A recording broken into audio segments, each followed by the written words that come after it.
Hi everybody, I hope that this video finds you well.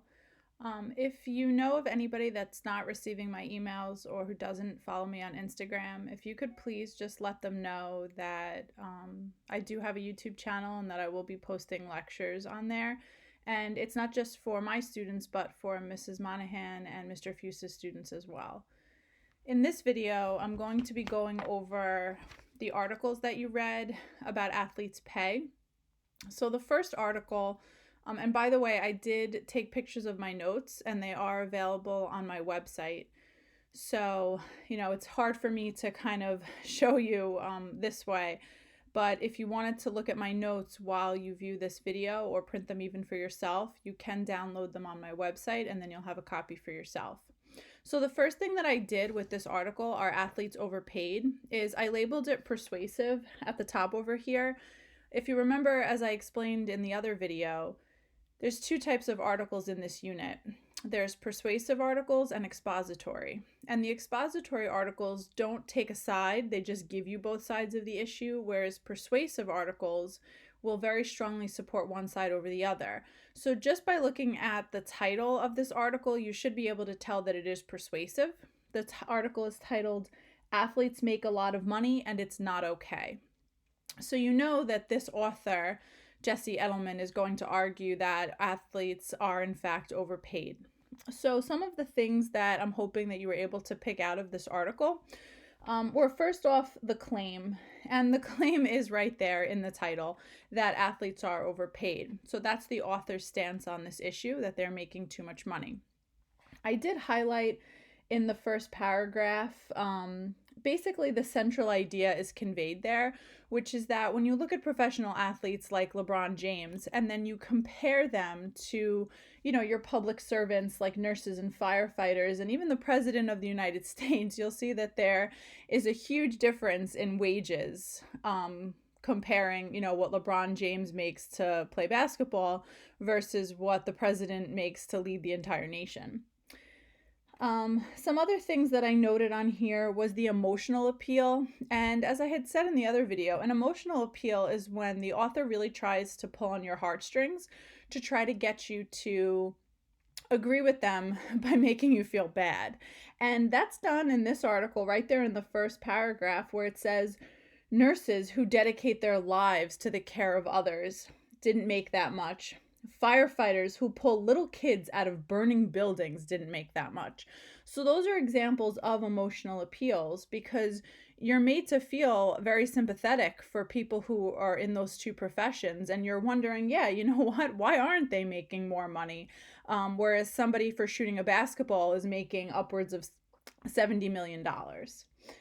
Couple other things in here are I have stars next to the arguments. I'll put it here. Again, it's available on my website, so you're able to download it. But one of the arguments here is that athletes actually spend, actually athletes are paid way more than public servants, which is kind of piggybacking off of that introduction paragraph. So if Jesse Edelman is going to argue that professional athletes are paid too much, he's going to develop that argument, and he does by comparing what the average athlete would make as compared to, the average family. And the numbers are pretty astonishing. It says that the average salary for a professional football, baseball, basketball, and hockey player is in the $2 million to $5 million a year range, whereas the average family will make about $54,000 in a year. And if you compare the amount of time that an average American will work, it says up until they're close to 70 years old, versus if you compare how many years a professional athlete will play, Edelman is really trying to argue that it's just not fair that they're making so much money, and they're making more money in their lifetime, more money in a year than the average person will see in their lifetime. He does address the counter argument here, and the counter argument is just the opposite argument. So if he's saying that athletes are paid way too much money, a good persuasive piece will consider the counter argument and then prove it wrong. So the counter argument is where he says, it is true that the careers, let me move this on here, sorry, that the careers of athletes, like Here are short, which means players have a smaller window of time to make money. So for someone who's going to argue that professional athletes are worth their money, they're going to say as a counter argument, you know what, because they have such short careers due to injuries and things like that, they need to make a lot of money in whatever, time that they are playing. But you'll notice Edelman, he says but, and he literally, in the word rebuttal, you see the word but, and it's also in here. But he says retired athletes can go on to have lucrative jobs. Many former pros become coaches, sports commentators, or public speakers. That's a rebuttal because he's responding to the counter argument. So if you want to say that professional athletes have short careers and that's why they need to be paid so much, Jesse Edelman is saying, yeah, and so, but they have the ability to go on after they have ended their athletic career and they'll have many other jobs. And I mean, I'm thinking just look at Keith Hernandez. he retired how many years ago, and he's still, he's a commentator for the Mets, and that happens with so many professional athletes. So another counter argument that Edelman addresses is in the next paragraph, where he says, athletes do deserve to make a decent living. They inspire and entertain us. They work hard. Training can be grueling. Injuries are a constant threat, especially in contact sports like football and hockey. So he's addressing the other side. He's bringing up the counter argument. Yeah, they do deserve to be paid money. They work hard, they entertain us, and they do put their lives at risk. But here's his rebuttal.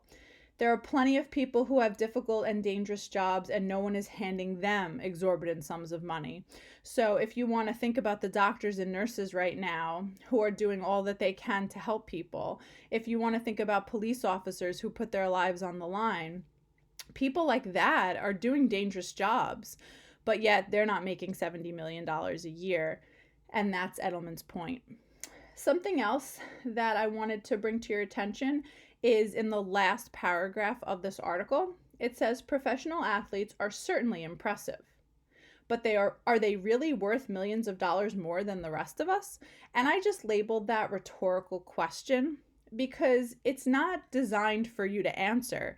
It's designed for you to consider, so that Edelman leaves you with this point where you're saying, yeah, you know what? Are they really worth that much money when you think about it? When you compare them to the average American who goes to work every day, who does some do very dangerous jobs, are professional athletes really worth that much more than the rest of us?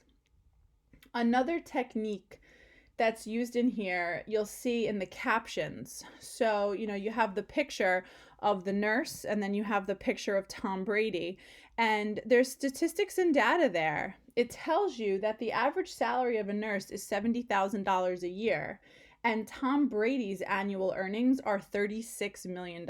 And this article is from 2017, so I'm sure that was even higher last season. So statistics and data are another strategy, another technique that authors in persuasive pieces will use in order to try to convince you that you should agree with them.